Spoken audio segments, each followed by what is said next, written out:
Son las 6 de la tarde y 10 minutos, abrimos el tiempo de gabinete. Saludamos a Fernando Iwasaki. Buenas tardes, Fernando. Buenas tardes, jóvenes, Mari Carmen. A Elisa Beni, buenas tardes. Buenas tardes. Y a Noelia Dánez, buenas tardes. Kaixo, buenas tardes. Hoy vamos a hablar de la huelga de Ryanair en el gabinete, pero la verdad es que lo siento mucho porque nos hemos enterado a media tarde de la noticia del día realmente, que hubiera hecho un gabinete fantástico, que es si hay vida en Marte, por el hallazgo de un lago de agua líquida en Marte. Es una pregunta generacional esta de, ¿hay vida en Marte? Oye, después de que ayer Casillas se le ocurriera discutir en Twitter si el hombre pisó la luna. Sí. Es que es tremendo, que le ha tenido que contestar el ministro. El ministro se ha dignado, Pedro Duque, a contestarle. ¿Por qué le hacen caso a Sí, sí. Vamos a ver, ¿sabes por qué? Porque estamos llegando a un momento de la contrailustración, es decir, un momento del siglo del apagón en lugar del siglo de las luces, en el que el pensamiento científico y el pensamiento racional ha dejado, es decir, ya no ocupa ningún lugar y entonces está siendo ocupado por cualquier tipo de disquisición y entonces, hombre, claro que hay que contestarlo, porque es que... Pedro Duque ya tuvo que contestar en su momento a un tierraplanista que también tiene delito, que exista hasta una organización y una fundación y una asociación de tierraplanistas en el mundo, ¿no? Ese es un tema que deberíamos tratar algún día en el gabinete, es decir, la del pensamiento acientífico y la del lugar que están ocupando las opiniones acientíficas e irracionales dentro del espectro público, ¿no? Efectivamente. O dicho de otro modo, la ignorancia elegida, porque en el tercer mundo la ignorancia es una fatalidad, pero en el primero es una elección. O la ignorancia por desconfianza, que también puede ser. En el tercer mundo la ignorancia no es una fatalidad, es el resultado de un acto de irresponsabilidad colectiva. Cuidado, que va a parecer que el tercer mundo está destinado a la ignorancia. No deja de ser una fatalidad. Bueno, sí, pero es una fatalidad dice para cada uno de los individuos, que no es voluntario por parte de los individuos. Eso entiendo que es lo que dice Iwasaki. Ya, bueno, pero colectivamente. De todos modos, también situar la racionalidad en un espacio geográfico y, en fin, bueno, todo esto daría para mucho. A mí sí me llama la atención que un ministro conteste a un futbolista en cuanto a la divulgación o la difusión de una información, este caso... Es que es un poquito grave esa divulgación. Pero en la ausencia de jerarquías, pero bueno, ¿quién es Casillas para decir? Pero ¿alguien cree que Casillas tiene algún tipo de autoridad con respecto a... Mucha gente. Ya, pero esa gente... no sé si a esa gente el ministro o las aseveraciones o las afirmaciones que haga el ministro o una persona con autoridad en el ámbito de la ciencia les va a convencer. Bueno, no, Elia, pero tampoco un ministro no pasa nada. Se puede remangar y decirle a un futbolista que es un ignorante que está diciendo tonterías. O sea, no pasa nada. Bueno, pues sí, no pasa nada. No, si no pasa nada, pero que quiero decir que uno tiene que entender que si no es una cuestión únicamente de autoridad, sino que, bueno, en fin, de todos modos, también lo de la luna es una cosa que tiene tal nivel de recurrencia que, pues, en fin, pues es una de las conspiranoias habituales. Claro, o sea, es más bien como para responder, pero desde otro lugar que no sea el de la autoridad científica, sino quizá el del tema, una vez más, del periodismo, de por qué la gente cree determinadas informaciones en determinados contextos y en última instancia si lo creen de verdad o simplemente utilizan canales como Twitter pues para soltar butás o para soltar, en fin, cualquier cosa que a uno se le pasa por la cabeza. Pero yo entiendo que llegados a un determinado punto como el que hemos llegado, que antes describíais también del triunfo de la ciencia permanentemente y de la desconfianza ante cualquier conocimiento e ignorancia, que si hay la posibilidad de responder, se responda lo antes posible y donde sea para intentar desmentir todas estas cosas. Yo estoy en ello. Además, él le daba en concreto, es decir, le daba unas notas concretas respecto al material que está ahí en la Luna, cómo se puede comprobar, es decir, le daba, digamos, lo que el método científico te exige, que es la forma de comprobarlo de una forma fáctica, ¿no? Y entonces me parece bien, está bien. Hay que acabar con las fake cuando aparecen, hay que acabar con los bulos cuando aparecen y hay que acabar con estas estupideces científicas cuando aparecen. Bueno, dicho esto, permitidme que os diga que posiblemente sea más fácil viajar a Marte que ir de un punto a otro si volamos con Ryanair en estos días que están de huelga. Es el tema que hoy queremos plantear en el gabinete. Han suspendido en esta compañía de momento 24 vuelos de los 570 que tienen programados para hoy con sede o destino en aeropuertos españoles como consecuencia de la huelga de sus tribunales de cabina, que son 1.800 en España y que reclaman que sus contratos se adapten a la legislación española y dejen de estar sujetos a la ley irlandesa, donde tiene su sede la compañía. Pero la movilización no se desarrolla solo en nuestro país, también está en Italia, en Bélgica y Portugal, que se han sumado a los paros que se van a repetir mañana, y en medio, como siempre, miles de pasajeros afectados. Asun Salvador, buenas tardes. Buenas tardes, Carmen. Se calcula que son al menos 50.000 o entre 50.000 y 75.000, según distintas fuentes, los pasajeros por día que se van a ver afectados solo en el caso de España. A quienes lo solicitaron se les reubicó en otros vuelos o se les devolvió el precio del billete en días anteriores, lo que no ha evitado que algunos usuarios se hayan encontrado la sorpresa esta mañana en el aeropuerto. Caso, por ejemplo, de los viajeros que debían volar de Madrid a Roma o Pisa. Su avión tenía que hacer previamente el trayecto inverso, pero en Italia no ha habido servicios mínimos y esos trayectos previos se han cancelado. Resultado, se han quedado en tierra los pasajeros en Barajas y se han tenido que buscar alternativas por su cuenta. La única solución que nos han dado es dentro de 2 días reubicarnos en un vuelo a Pisa. Hay gente que solo tiene estos días y, por ejemplo, hay muchos italianos fuera que están llorando porque tienen que volver a su casa. O sea, ya no es un viaje de vacaciones, sino viajar a su casa. Nos hemos reservado un hotel en Milán, que hemos pagado nosotros, y entonces mañana otro billete de tren, el viaje al revés completamente y además pagado por nosotros. Me han hecho un ticket de avión por si hay lugar mañana en alguno de los vuelos que salen a Roma. Solo hoy me pagan el hospedaje, y solo hoy, y además sin comida. Un certificado de cancelación, el cual pues, se han negado a darnos para luego poder reclamar. Importante, los especialistas en reclamaciones recomiendan que ante este tipo de situaciones se conserve toda la documentación relativa al viaje cancelado, copia de las comunicaciones que se mantenga con la compañía y cualquier tipo de documento a mano, porque es la compañía la que habrá que reclamar en el plazo de 5 años. Se recomienda, eso sí, que se presente la reclamación lo antes posible. ¿Y qué es lo que le podemos exigir a la aerolínea y cuáles serían las indemnizaciones? Pues esto nos lo ha explicado Xavier Trayero, que es cofundador y CEO de la compañía de reclamaciones Erning. Puedes reclamar todas aquellas cancelaciones que te han sido notificadas con menos de 15 días de antelación, así como todos aquellos retrasos que implican que llegues al destino con un retraso superior a 3 horas. Y puedes conseguir indemnizaciones de entre 250 a 600 euros por persona en función de la distancia kilométrica de los puntos a los que viajes. La jornada se está desarrollando con tranquilidad pese a estas incidencias que han dejado en tierra a muchos afectados, mientras los empleados se han concentrado en los aeropuertos de Madrid, Barcelona, Málaga y Lanzarote. Lo han hecho en pequeñas concentraciones en las que han mostrado su indignación.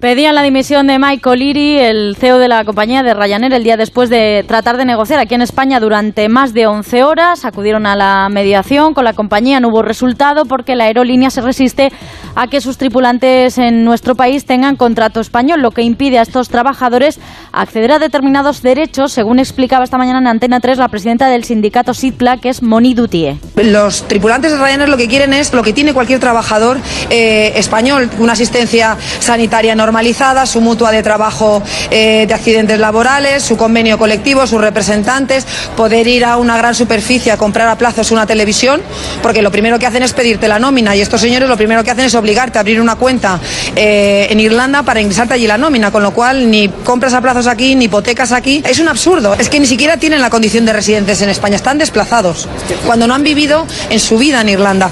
Y advertía la representante de los trabajadores de que no van a ceder a coacciones de la compañía, que los paros podrían extenderse además a más países y a otros empleados de la aerolínea. Por ejemplo, los pilotos que ya están de huelga en el caso de Italia. Paros de los que SIPLA hace cómplice también a la administración. Hay aviones de Ryanair en estos momentos que todavía que van volando con el logo de algunas comunidades autónomas. Reciben subvenciones de determinadas comunidades autónomas sin haber pasado por un concurso público. Hay comunidades autónomas que están dando dinero a esta compañía que no cumple sin responsabilidad social corporativa. La Comisión Nacional de la Competencia cuantificó en casi 250 millones de euros las ayudas públicas que recibieron las compañías aéreas en plena crisis para abrir nuevas rutas aéreas o mantener las que ya había, y Ryanair fue una de las que más se benefició. Según esos cálculos, Air Nostrum y Ryanair fueron las más subvencionadas entre 2007 y 2011, y Castilla y León y Aragón las regiones que más dinero público repartieron entre las aerolíneas. Parecía la fórmula para engordar la gallina de los huevos de oro del turismo low cost, que también se tradujo en la fiebre por abrir aeropuertos aeropuertos por promover con dinero público una serie de aeródromos entre el año 2002 y 2011. Hubo sonados fiascos como el de Castellón porque ni regalado había pasajero para tanta pista. Paralelamente, los patrocinios se extendieron a toda Europa. Hubo denuncias como la de Air France precisamente a Ryanair por prácticas contra la libre competencia. También un expediente de Bruselas a la aerolínea irlandesa por sus cobros en Girona y Reus. Al final, la Comisión Europea dictó en 2014 una nueva directiva para limitar las ayudas y hacerlas más transparentes. Pero ese mayor control no evita, por lo oído hoy, determinados abusos, y así lo perciben también los oyentes de Onda Cero, a los que hoy desde los servicios informativos hemos preguntado: ¿cree que los derechos de los usuarios están suficientemente garantizados por la administración en huelgas como la de Ryanair? El 93% de los que han participado opina que no. Gracias, Asun Salvador. Hasta mañana. Es evidente que estamos en un conflicto laboral y entre los derechos de los trabajadores y los derechos de los usuarios siempre hay un conflicto de intereses. Por tanto, en lo que nos vamos a centrar en el gabinete es en reflexionar sobre este modelo empresarial, un poco colonialismo empresarial podríamos etiquetar, en el cual tú tienes una serie de trabajadores que viven, que trabajan y que se desarrollan en un estado y están sometidos a la legislación laboral del país de donde es originaria su compañía, ¿no? ¿Qué os parece todo este conflicto? ¿Vosotros sabíais que funcionaba así Ryanair? Bueno, cada vez se saben más cosas de Ryanair y se llevan años sabiendo. Empezamos, si recordáis, por aquella costumbre de llevar los aviones al límite. Por ejemplo, llevarlos al límite de combustible. Esto se supo porque otras compañías aéreas se quejaron de que, habiendo turnos para aterrizar, por ejemplo, en Barajas, Ryanair llegaba siempre al límite de combustible y tenía que comunicar a la torre de control que o aterrizaba o se caía, y entonces se saltaba todo el turno de espera mientras el resto de los aviones de las compañías daba vueltas sobre las pistas de Barajas para poder bajar. Bueno, pues iban al límite en eso, iban al límite también en cuestiones laborales. Y yo creo que más allá del límite, porque de las comunicaciones que tenemos por parte de los trabajadores, de los representantes de los trabajadores, etcétera, por las cosas que cuentan, personas que nunca los propios trabajadores, que tienen mucho miedo, pero ex trabajadores o portavoces de los trabajadores, nos damos cuenta de que realmente lo de la empresa es chulería. Y el régimen al que tiene sometido a los trabajadores ni siquiera es la legislación irlandesa, sino que es la legislación laboral de donde le da la gana. Es decir, aplica la del país, Irlanda o España, según le conviene, y además también se la salta, porque las condiciones que ellos relatan a las que son sometidos en su vida laboral, pues son tan draconianas que recuerdan épocas pues que no coinciden con el siglo. Entonces, yo voy a empezar diciendo que estoy con los trabajadores, desde luego. Me parece que es un caso sangrante de necesidad de unión de los trabajadores para acabar con unas prácticas que son intolerables desde el punto de vista de la dignidad y de los derechos de los trabajadores, que pasan por mil cosas, porque nos lo podrán contar si hay gente que se atreve, la que está escuchando, que yo creo que tienen bastante miedo, pero desde la obligación de comprarse ellos los uniformes, de no poder beber agua durante los vuelos si no se la suben ellos, porque si no se la cobran al precio de los tripulantes, o hacerles ir de uniforme caminando varios kilómetros cuando son llamados para un expediente disciplinario en Irlanda, arrastrando las maletas hasta un polígono industrial donde está la empresa, con la humillación de caminar por el arcén de la carretera vestidos para recibir la correspondiente sanción o el correspondiente expediente, y como eso, miles de cosas, o sea que no son solamente económicas. Pues hombre, yo desde luego estoy contenta como trabajadora de que los trabajadores se unan para reivindicar sus derechos.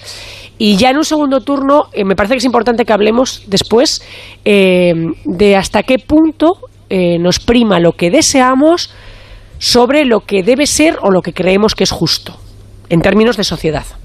Tomo nota de ese segundo turno. ¿Qué dice Noelia o Fernando? ¿Quién quiere seguir? Bueno, a mí el modelo de negocio de Ryanair, para comentar otra cosa distinta a la de Lisa, con la que estoy de acuerdo, el modelo de negocio me parece verdaderamente abusivo. Ya me pongo en el caso de los clientes, porque hay toda una constelación de letras pequeñas que te obligan y te penalizan a distintas cosas que, claro, en el momento en que se produce un caos como el que estamos asistiendo, muy probablemente la mayoría de los clientes que ingenuamente pensaban que estaban comprando un vuelo que era ventajoso para ellos por el precio, se convierte en una tortura, en un vía crucis, porque prácticamente no tienes derecho absolutamente a nada. La empresa puede cancelarte los vuelos, puede directamente dejarte en tierra y no hay posibilidad, en la mayoría de los casos, de poder hacer una reclamación. Si hace un momento estábamos comentando cómo puede haber personas que en el siglo XXI piensen que el hombre jamás llegó a la luna, pues imagínense, pensar que Ryanair es una aerolínea como todas las demás es también otra ingenuidad, solo que mucho más persuasiva. Entonces, yo personalmente estoy en contra de un modelo de negocio como el que tiene Ryanair, ya no solo para los trabajadores, sino también como cliente. Procuro cada vez que puedo evitarlo subirme a esa aerolínea, y verdaderamente desaconsejaría a cualquiera que sea cliente de Ryanair, porque creo que esto que estamos viendo es algo que se convierte en noticia porque está perjudicando simultáneamente a miles de personas. Pero todos los días, todos los años, hay casos muy parecidos de arbitrariedades perpetradas por Ryanair. La pregunta será, en todo caso, ¿cómo podríamos volar igualmente que fuera barato y que pudiera ser asequible a mucha gente? Y después, si ese modelo de Ryanair está también imperando en otras empresas, en otros Esa es la pregunta que ha formulado en segundo lugar Eso Elisa, será el segundo colaborando turno. Ciudades y comunidades autónomas. Será el segundo turno. A ver, Noelia, cuéntanos. Un poco más de lo que ya se ha dicho, hombre. Así por retomar un poco la pregunta de inicio de Carmen, si estamos ante una colisión de derechos entre, en este caso, los derechos laborales de los trabajadores de Ryanair. No era una pregunta, era una afirmación. Es evidente era una que estamos afirmación. en una colisión de derechos, claro. Bueno, pues yo no tengo tan claro.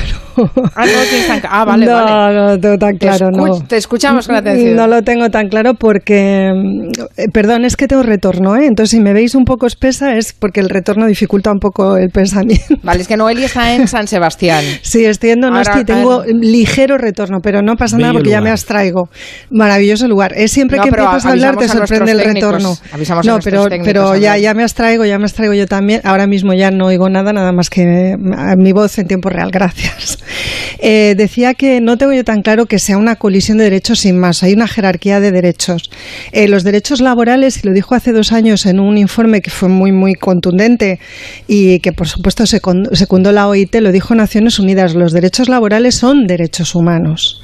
Porque si no hay protección a los derechos laborales no se pueden ejercer otros derechos humanos. El caso de Ryanair es un ejemplo paradigmático de esto que estamos diciendo, y de hecho lo que los trabajadores vienen explicando a través de los sindicatos, que por otro lado la empresa no reconoce como tales, es que no pueden ejercer su derecho a la vivienda, por ejemplo, porque teniendo la cuenta como la tienen y la nómina domiciliada en esa cuenta en Irlanda, tienen dificultad para conseguir un préstamo hipotecario en España, incluso pueden tener dificultad incluso para gestionar, qué sé yo, un alquiler, o no pueden ejercer otro derecho básico que es el derecho a la sanidad pública en nuestro país, porque se les considera desplazados y muchos de ellos lo que hacen es contratar a costa propia, digamos, un seguro privado de médico, un seguro sanitario privado. Vemos ahí claramente cómo la supresión de los derechos laborales impide el ejercicio de derechos básicos, en este caso reconocidos en la Constitución española, en la Constitución del Estado español.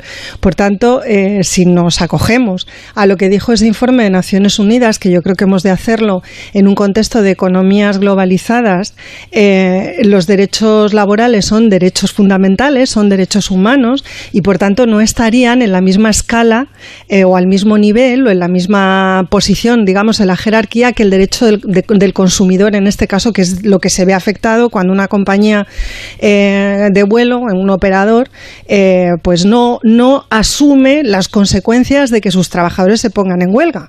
Porque el problema no lo causan los trabajadores, lo causa la empresa que vulnera los derechos de los trabajadores, que entre otras cosas esta empresa lo que está haciendo es impedir el ejercicio de ese derecho y por eso están teniendo problemas los consumidores. En ese sentido yo estoy también totalmente de acuerdo con Fernando, la responsabilidad es en una medida importante nuestra, de los ciudadanos y las ciudadanas, de los consumidores y las consumidoras, que deberíamos boicotear a empresas con semejante modelo de negocio. Y dicho sea sea de paso, la existencia de empresas como Ryanair se basa en la vulneración sistemática de los derechos laborales de sus empleados. Si no fuera por eso, Ryanair no hubiera conseguido la situación de casi monopolio que ostenta dentro de las compañías de los operadores de vuelo low cost. Lo ha conseguido porque es quien da mayor número de trayectos y a menor precio, y eso es posible porque paga del modo en cómo lo hace y porque somete a los trabajadores y a las trabajadoras a las condiciones que estamos viendo que tienen. Entonces, claro, como vemos que el modelo aquel que nos vendieron de la responsabilidad social corporativa ha fracasado, es decir, como vemos que si depende de las empresas no se van a cumplir jamás estos derechos de los trabajadores y de las trabajadoras, que son derechos fundamentales, pues lo que hace falta es que ante una economía globalizada y ante empresas multinacionales, la defensa de los derechos sea también de escala multinacional. Y eso es lo que parece que está sucediendo ahora con la huelga en Amazon en menor medida, y ahora con Ryanair parece que sí. Es decir, existe una plataforma a escala internacional, porque la huelga está teniendo lugar en varios países de manera simultánea, de trabajadores y trabajadoras que se han puesto de acuerdo para hacer valer sus derechos a esa escala, porque lo complicado es exigir el cumplimiento de derechos a escala estatal. Y ya por último decir, así como anécdota, que la heredera del imperio de Ryanair, Daniel, está casada con el presidente de Amnistía Internacional en Irlanda. Ah, mira qué detalle tan interesante. Es un detalle muy curioso. Es una boda además que fue muy controvertida, que costó $100.000.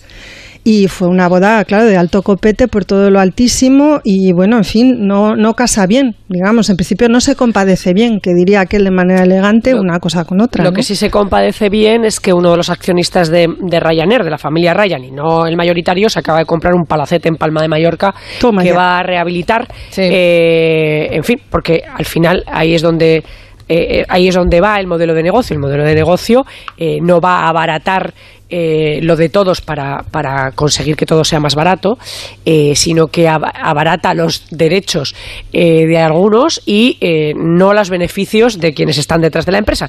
Pero yo voy a la verdadera pregunta que a mí me parece que como sociedad tenemos que hacernos, y es una pregunta jodida, pero yo creo que nos la tenemos que hacer. Y a lo mejor nos la estamos haciendo como pijos, y lo voy a decir yo antes de que nos lo digan, porque la pregunta es la siguiente. Vamos a ver, la globalización y el sistema de negocio de la globalización lo que ha hecho es lo siguiente, es decir, ha buscado unos nuevos modelos que puede ser Ryanair o puede ser Airbnb, que nunca termina de pronunciar. Airbnb o Deliveroo. Como no la uso, pues y tampoco uso Ryanair y tampoco uso Deliveroo. Es decir, que como no la uso, luego no la pronuncio bien. Pero un modelo abusivo ¿qué es lo que hace? Ofrecer a todo el mundo una serie de bienes y servicios a un precio que todo el mundo puede acceder a él. ¿Qué es lo que consigue con esto? Consigue que grandes capas de la población aplaudan ese servicio, porque les permite acceder y cumplir unos deseos que ellos tienen, bien sea de poseer cosas materiales o de viajar y conocer cosas, etcétera. Pero hay que tener en cuenta que lo que estamos haciendo es, por ejemplo, cuando todos queremos viajar, lo que estamos haciendo es no preocuparnos de si estamos echando a los ancianos de las ciudades a las que visitamos, ¿no? Las españolas, las inglesas, las francesas, las de donde sea, si estamos echando a los ancianos de sus casas en el centro, si estamos creando un conflicto y un mercado falso del alquiler que impide a la población local, esa que nosotros queremos conocer su forma de vida, impide a la población local que viva donde siempre ha vivido. Se están creando ciudades escenario en la que ya solamente hay turistas y el escenario y el decorado. Eso que se llama gentrificación, que es como muy cool. Sí, entonces estamos provocando eso, y para hacer eso además estamos utilizando transportes como por ejemplo Ryanair, que tiene digamos esclavizados a sus trabajadores, y a la vez cuando llegamos allí, pues como necesitamos también comer barato, estamos llamando a las empresas que también están explotando al trabajador que viene en bicicleta de 15 kilómetros por las cuestas de Madrid, por ejemplo, para traernos un taco que se nos ha antojado, pero que también tendríamos a lo mejor en la esquina de nuestra casa de otra forma, pero queremos el que está a 5 kilómetros y nos tienen que traer bajo la lluvia en bicicleta.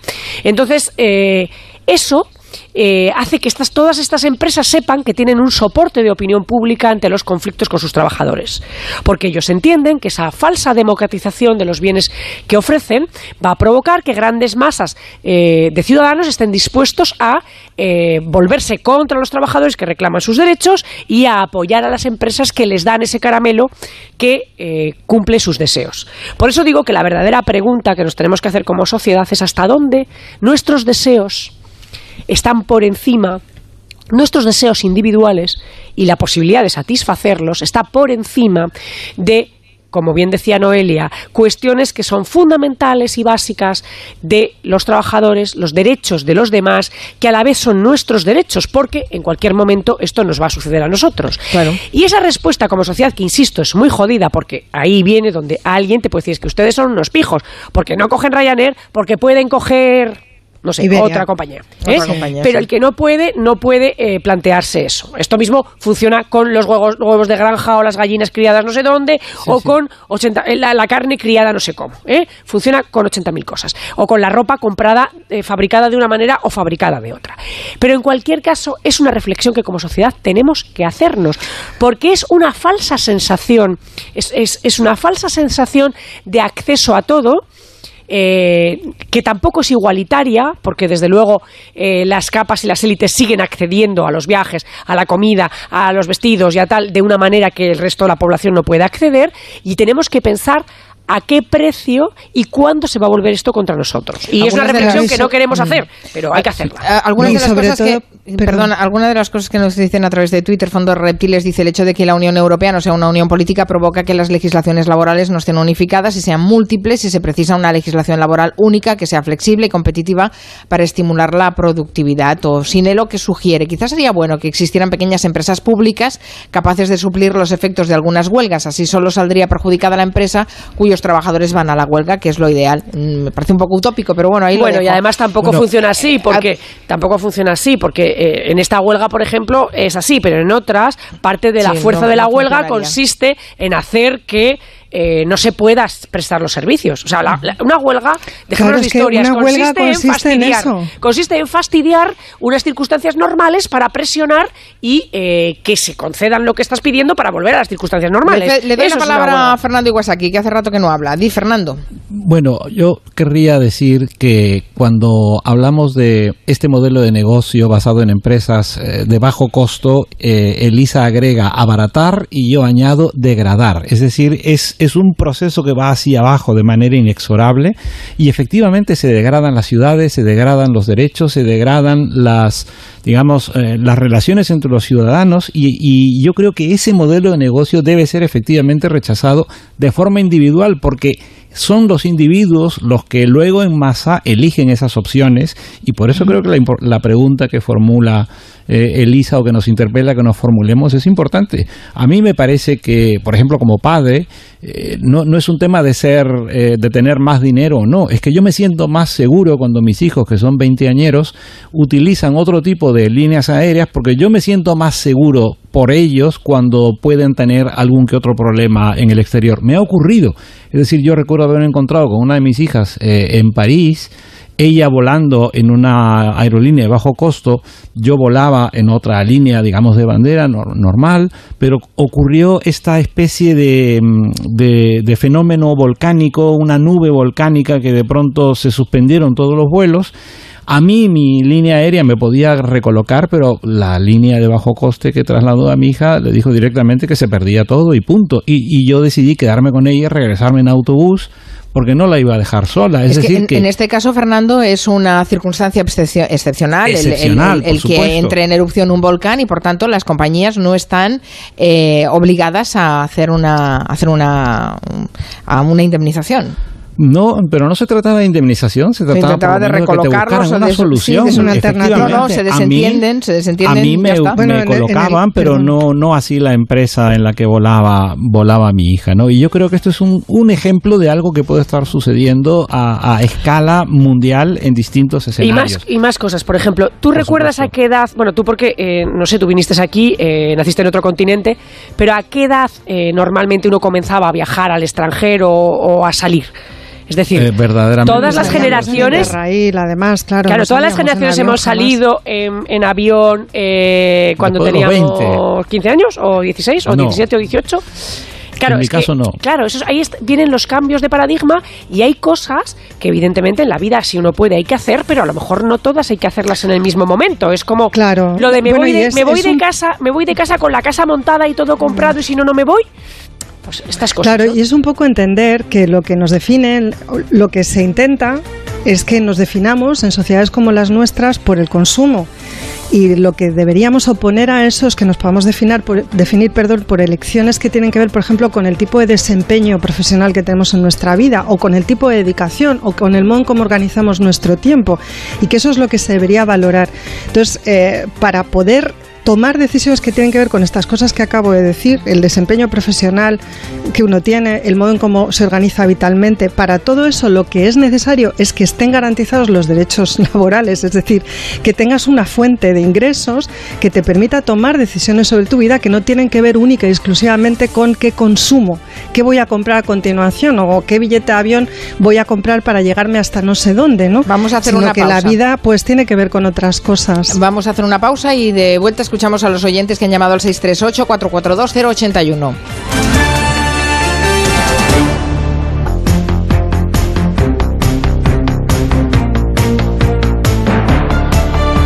Estamos en el gabinete, estamos hablando a propósito de la huelga en Ryanair, de modelos empresariales, laborales, sociales, porque el tema es bastante más extenso. Vamos a oír lo que dicen los oyentes. Yo hoy tenía que haber volado desde Tánger a Madrid con Ryanair. Hace una semana justamente me mandaron un email para avisarme que el vuelo se cancelaba y podría elegir una compensación otro día o el dinero del vuelo. Me devolvieron 59 euros, claro, la ida había sido mucho más cara y ahora me dicen que me dan 261 euros para rellenar el formulario. No sé si lo habré hecho 25 veces porque nunca hay nada bien, sobran acentos o comas o faltan, es un despropósito. Pero luego además estos señores ofrecen para reclamaciones un 902, es el colmo de la sinvergonzonería. Pero ahora nos vamos a echar las manos a la cabeza con lo que pasa en Ryanair. O sea, si lo que no es normal es que un billete de avión cueste menos que un billete de autobús, casi para el mismo trayecto, me atrevo a decir. Pasa que es que, claro, es muy guay que sea tan barato, pero lo barato al final sale caro. Bueno, ahí está la madre del cordero, ¿no? Evidentemente, son precios asequibles, es una estrategia de low cost, te pillan porque es barato y te permite viajar y cumplir muchos sueños, pero claro, a veces lo barato sale caro. ¿Por dónde íbamos? Que creo que hemos abierto tantos melones en este gabinete que creo que no, la última en hablar ha sido Noelia. Elisa o Fernando, ¿quieren seguir? Bueno, hablaba una de mis compañeras antes sobre la necesidad de que hubieran empresas, digamos, estatales que pudiesen servir de contrapeso a todo esto, y yo de pronto pensé... Era una propuesta de un oyente, sí. Lo hemos tratado en varios gabinetes, cómo hay organizaciones supranacionales que cada vez tienen más poder, los estados se están debilitando, y si a eso agregamos que hay empresas privadas, como el caso de Ryanair o Amazon, que prácticamente no tienen un domicilio social reconocible, pues estamos yendo ya no solamente a un modelo de negocio, sino a un modelo de sociedad donde la deslocalización va a ser verdaderamente el sistema. Claro, es que eso exactamente es lo que está sucediendo, que estas empresas existen porque la deslocalización es el sistema. Entonces, claro, la perspectiva con la que uno y una tiene que mirar estas cuestiones es la de la justicia social, o sea, cómo se hace posible la justicia social en el marco de la globalización. Ya sabemos que no tenemos nada en contra de la globalización per se, pero tenemos todo en contra de las desigualdades que la globalización genera, y en el mundo del trabajo se están haciendo visibles y además marchas forzadas en determinados sectores. Yo diría que en todos aquellos en los que se ha especializado, por ejemplo, la economía irlandesa. Irlanda es un país maravilloso contra el que yo no tengo nada, porque de hecho he vivido en Irlanda un año entero de mi vida, pero es tremendo. O sea, es un ejemplo justamente de todo lo que no hay que hacer, digamos, para hacer sostenible la economía y para hacer sostenible la sociedad. Entonces, y aún así tuvo que ser rescatado, por cierto.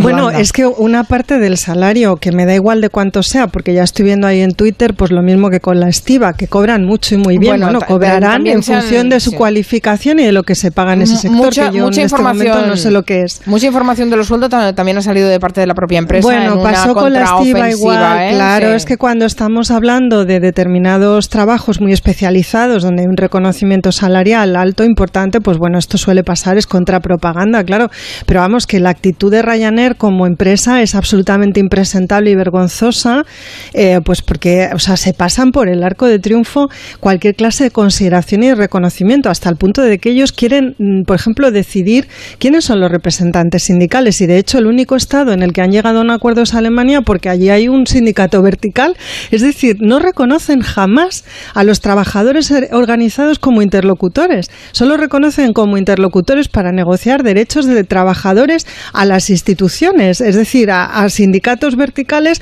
o a sindicatos que ellos mismos nutren con trabajadores que nombran como sindicados. O sea, es una situación que no, quiero decir, es que no sé ni en Bangladesh, o sea, en Bangladesh ya hay acuerdos para defender a los trabajadores en determinados sectores que parten, digamos, de premisas que son totalmente distintas a las de Ryanair. Lo de Ryanair es muy fuerte y pasa con otras empresas radicadas en Irlanda, porque algún día podemos empezar a hablar de Apple y de otras muchas, ¿no? Hasta ahora pues hemos visto ya Amazon, Deliveroo, lo de Amazon es tremendo también, y bueno, es casi distópico, ¿no? Y yo creo, como digo, que es vital para la identidad occidental entender dónde están los derechos fundamentales y que eso que defendemos es lo que nos hace ser lo que somos. Y luego... Entonces, perdona, sí. Sí, hay otra cuestión que no me gustaría dejar de lado, que es el papel, que lo habíamos planteado al principio, el papel de los estados-nación en esta cuestión.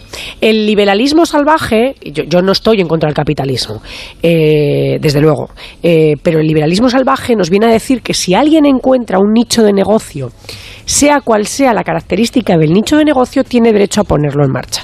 Es decir, si su nicho de negocio funciona explotando, pero claro, es que el nicho de negocio que funciona explotando a la gente, lo podíamos haber descubierto todos en todos los momentos del mundo. Ya lo habían descubierto, yo qué sé, los esclavistas. Les funcionaba la plantación genial. Es que no tenían un coste de mano de obra. Entonces, el pretender que cualquier modelo de negocio, me da igual que el modelo de negocio de Facebook y de Twitter, que pasa por no controlar las disfuncionalidades que pueda tener su algoritmo, que para ellos es muy útil y les proporciona lo que buscan, y es su modelo de negocio, pero a lo mejor no es un modelo de negocio que sea aceptable totalmente.